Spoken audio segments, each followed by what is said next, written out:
ஈஸ்வரப்பற்ற அவர்கள் கொடுக்கக்கூடிய இந்த உபதேசம் சப்த ரிஷிகளுடைய செயலை, அவருடைய படைப்பை மைய கருத்தாக வைத்து இதில் சில உண்மைகளை நமக்கு தெரியப்படுத்துகின்றார்கள். ஏனென்றால் ஒவ்வொரு காலத்திலும் சப்த ரிஷிகள் இந்த பூமியிலே வாழக்கூடிய சிலருடைய உடல்களை ஏற்று எதற்காக இங்கே அவதாரம் என்ற நிலையில் வெளிப்படுத்தி செல்கின்றார்கள் என்பதை படைப்பின் படைப்பையே படைக்கப்பட்டவரின் படைப்பாக்க அவர்களுடைய செயல்முறை செயலாக்குகின்றதப்பா. என்றால் இயற்கையிலே ஆவியாகி பிம்பமாகி மீண்டும் ஆவியாகி இப்படி ஆவி பிம்பம் என்று சுழலும் இந்த வளர்ச்சியில் சுழற்சியின் வழியிலேயே மீண்டும் சென்று விடாமல் அந்த சுழற்சியின் சக்தியையே ஒரு நெல்லை நாம் விதைக்கிறோம் என்றால் அதிலே பல நெல்லுகள், அதுதான் அதற்கு மகசூல். இதுபோன்று ஆவியாகி பிம்பமாகி மீண்டும் ஆவியாகி பிம்பமாகும் நிலை என்றால் அதில் வளர்ச்சி இல்லை. ஆக ஆவியாகி பிம்பமாகி ஆவியின் சக்தி தெய்வீக நிலையாக வளர்ச்சி பெற வேண்டும். அப்பொழுதுதான் அந்த படைப்பின் எப்படி மகசூல் என்று சொல்லுகின்றமோ அது உயர்ந்த நிலை பெற முடியும். ஆக இந்த சுழற்சியினுடைய சக்தி படைக்கப்பட்டவன் எந்த நோக்கத்திலே ஒரு விவசாயத்தை செய்து அதில் வளர்ச்சிக்கு உண்டான நிலையை அவன் செயல்படுத்துவது போன்றுதான் சப்த ரிஷிகளும் அவர்கள் மகசூலை நாடித்தான் நம்மை படைக்கின்றார்கள். என்றால் நம்மை என்றால் இந்த பூமியில் இருக்கக்கூடிய சகலத்தையும் அவர்கள் அந்த அடிப்படையில் தான் படைக்கின்றார்கள். ஆக ஒரு நீர் அதனுடைய ஓட்டம் ஒரு திசையில் அது ஓடுகிறது என்றால் அதை அப்படியே விட்டுவிட்டால் அது எங்கே போய் செல்லும் என்று சொல்ல முடியாது, அல்லது எங்கே போய் அது அமைந்து விடும் என்று சொல்ல முடியாது. ஆனால் அந்த ஓடக்கூடிய நீரையே நாம் ஒரு அணையை கட்டி அந்த நீரை தேக்கி வைத்தோம் என்றால் அந்த நீரை நாம் குடிநீருக்கு பயன்படுத்தலாம், விவசாயத்திற்கு பயன்படுத்தலாம். அந்த நீரை வைத்து நாம் சகல வேலைகளுக்கும் அதை அணையை கட்டி நாம் பல வகையில் பயன்படுத்தி கொள்வது போன்றுதான் இயற்கையிலே பால்வெளி மண்டலம் என்பது பொதுவானதான், சகல அமில குணங்களும் நிறைந்ததுதான். அதிலிருந்து பல உலகங்களை சூரிய குடும்பங்களை உருவாக்கி அதில் பல கருக்களை உருவாக்கி அந்த கருக்களிலிருந்து பல உருக்களை வளரச் செய்து தன்னுடைய ஞானத்தின் வளர்ச்சி. என்றால் அதுதான் சப்த ரிஷிகளுடைய நோக்கம். ஒரு விவசாயிக்கு அவனுடைய மகசூல் முக்கியம் போன்று சப்த ரிஷிகள் ஞானத்தின் வழித்துறையானால் அவர்கள் ஞான சக்தி பெற்றவர்கள். அதனால்தான் சப்த ரிஷிகளாக இருக்கின்றார்கள், நட்சத்திரங்களாக வாழ்கின்றார்கள். அவருடைய பலனாக நம்மை எல்லாம் நம்மை என்றால் வெறும் மனிதர்கள் மட்டுமல்ல, பூமியில வளரக்கூடிய சகலத்தையும் சேர்த்துதான் அந்த பலனை பெறுவதற்குத்தான் அவர்கள் அவதார புருஷர்களாக இங்கே வருகின்றார்கள். இப்பொழுது நாம் மனிதனாக இருப்பவரும் நம்முடைய ஆறாவது அறிவை வைத்து பார்த்தோம் என்றால் பலனை கருதிதான் பல வேலைகளையும் செய்கின்றோம். பலன் கருதாது நாம் எந்த வேலையும் செய்வதில்லை. ஆக மனிதன் தன்னுடைய எண்ணத்திற்கொப்ப சில வேலைகளை செய்து அதில் நிறைவையும் மகிழ்ச்சியும் காணுவதற்காகத்தான் செயல்படுத்துகின்றார்கள். ஆனாலும் இன்று வாழக்கூடிய மனிதர்கள் தங்களுடைய எண்ணத்தினாலோ எண்ணியோ எண்ணாமலோ ஒவ்வொரு உயிராத்மாவும் அது மகிழ்ச்சி பெறுகின்றதா, நிறைவு பெறுகின்றதா, அமைதி பெறுகின்றதா என்றெல்லாம் சொல்லி நாம் கேள்வி கேட்டு வினா எழுப்பி விடையை பார்த்தோம் என்றால் ஒவ்வொரு மனிதனும் எத்தனையோ அவனுடைய வாழ்க்கையில் அல்லல்படும் நிலையாக, தொல்லைப்படுத்தும் நிலையாக பல இன்னல்களை பட்டு சலிப்படைந்து விரக்தி அடைந்து வேதனைப்பட்டு எத்தனை சிரமங்களுக்கு உண்டான நிலையில் வாழ்கின்றார்கள்.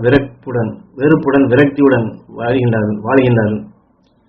ஆக இதற்கு காரணம் என்றால் தான் எண்ணியபடி வாழ்க்கையிலே அல்லது மற்ற நிலைகள் நடைபெறவில்லை, தான் எண்ணியது நிறைவு பெறவில்லை என்றால் அந்த நேரத்தில் சலிப்பும் சோம்பலும் விரக்தியும் எத்தனை நிலைகள் ஏற்படுகின்றது. தன்னையே மாய்த்துக் கொள்ளும் நிலையும் வருகின்றது. ஆக தன்னை பற்றி எண்ணுபவன் இந்த வாழ்க்கையினுடைய நிலைகளை அதை சீர்தூக்கி பார்த்து எதனால் இப்படி ஆகின்றது, இதை எதன் வழி கொண்டு செயல்படுத்தினால் மாற்ற முடியும், நல்வழியில் நடத்த முடியும் என்பதை புறநிலைகளுக்கு செயல்படுத்தும் அந்த ஆறாவது அறிவை தன் அகநிலைகளுக்கு ஞானத்தின் வளர்ச்சியில் உணர்வை செலுத்தினால் என்றால், ஞானிகள் காட்டிய வழியை செலுத்தினால் என்றால் இந்த விரக்தியையும் சலிப்பையும் அகற்றிவிட்டு விவேகமான செயல்களாக செய்ய முடியும். அந்த விவேகத்தினால் ஞானத்தை உணர்ந்து நிறைவை பெற்று அமைதியை பெற்று மன மகிழ்ச்சியை பெற முடியும். ஆனால் அக்காலங்களில் அரசர்கள் இதுபோன்ற ஞானிகள் சொன்ன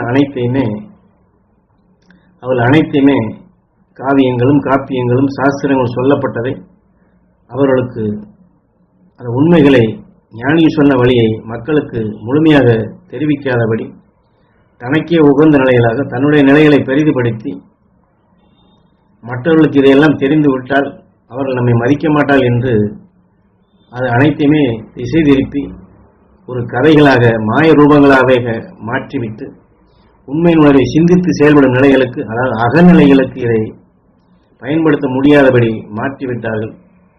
ஏனென்றால் சப்த ரிஷிகளுடைய சுழற்சி வட்டமும் சரி, அவருடைய செயலாக்கங்களும் மனிதர்கள் ஞானத்தினுடைய வழித்தொடராக ஞானத்தின் வளர்ச்சி பெற்று வந்தால்தான் சப்த ரிஷிகளுடைய செயலுக்கும் அவர்களுக்கு வேண்டிய உணவும் ஊட்டசக்தியும் கிடைக்கப்பெறும். அவர்களுக்கு அந்த படைக்கக்கூடிய சக்தி இந்த அடிப்படையில் வளர்ந்தால்தான் அவர்களும் மேலும் மனித கருவை நல்வழியில் நடத்தி மீண்டும் மனித சமுதாயத்தை கண்டு ஞானத்தின் வழித்தொடர் என்று மனிதன் எப்படி ஒவ்வொன்றிலும் ஒரு பலன் கருதி செய்வது போன்று அவருடைய வளர்ச்சியும் அப்பொழுதுதான் கூட்ட முடியும். அவர்களும் வளர்ச்சியில் முன்னேறி செல்ல முடியும். அதாவது மனித சமுதாயத்தின் என்ன ஈர்ப்பு அலை இருந்தால்தான் சப்தரிஷிகளின் செயலுக்கே உணவு கிடைக்கும் என்று ஈஸ்வர பற்றியதில் தெளிவாக உணர்த்துகின்றார்கள். அதாவது நம்மை பற்றிய சிந்தனை நம்முடைய பிள்ளைகளோ நம்மை சார்ந்தவர்கள் இருந்தால்தான் நாமும் இந்த உலகத்தில் வாழ முடியும்.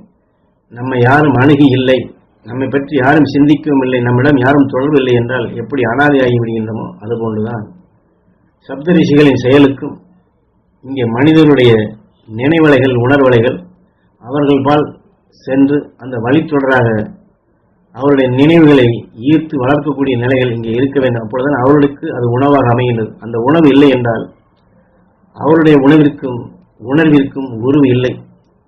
ஆக சப்த ரிஷிகளுடைய செயல் அந்தந்த காலகட்டங்களில் இந்த பூமியிலே அவதாரங்களாக நிகழ்த்தப்படுகிறது என்றால் இந்த அடிப்படையிலே தான்.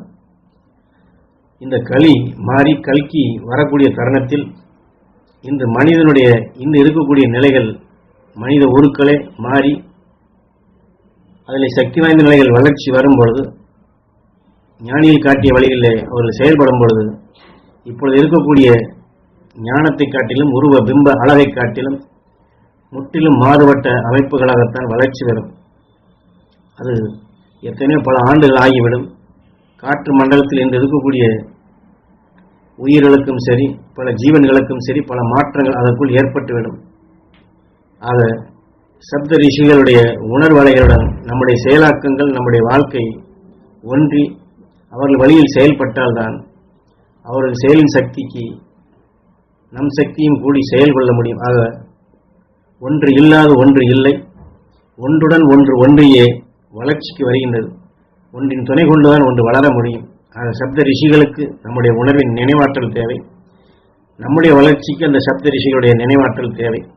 ஆக நாமும் ரிஷிகளும் இணைந்த நிலையில் கொண்டு நாம் இந்த மனித பிறவி கிடைத்த இந்த சந்தர்ப்பத்தை பயன்படுத்தி நாமும் வளர்ந்து நம்மை படைத்தவர்களுக்கும் படைப்பினுடைய பலனை முழுமையாக எடுப்பதற்குண்டான செயலாக அவருடைய செயல்களுக்கு நாம் ஒரு ஆக்கச்சக்தியாக செயல்பட வேண்டும். சப்த ரிஷிகளுக்கு நாம் அவருடைய படைப்பை வளர்த்திடும் நிலையாக, இயற்கையினுடைய ஆதிசக்தி வளர்த்திடும் நிலையாக நம்முடைய செயல்கள் அமைய வேண்டும் என்பதைத்தான் ஈஸ்வர பற்றியதிலே உணர்த்தி, அவருடைய செயல்கள் அந்தந்த காலகட்டத்திலே இந்த ஞானத்தினுடைய மகசூல் வளர்ச்சி குறையும் பொழுதெல்லாம் இந்த பூமியிலே வந்து அவள் அவதார புருஷர்களாக செயல்பட்டு அந்த ஞானத்தின் வழித்தொடரை மீண்டும் ஓங்கச் செய்து இந்த பூமியிலே ஞானத்தின் வழித்தொடரை மீண்டும் அவர்கள் நிலைநாட்டுவார்கள். அந்த வழியிலே நாம் கல்கி யுகமாக நாம் செல்ல வேண்டும் என்பதை இந்த உபதேசத்திலே ஈஸ்வரப்பட்டு நமக்கு உணர்த்துகின்றார்கள்.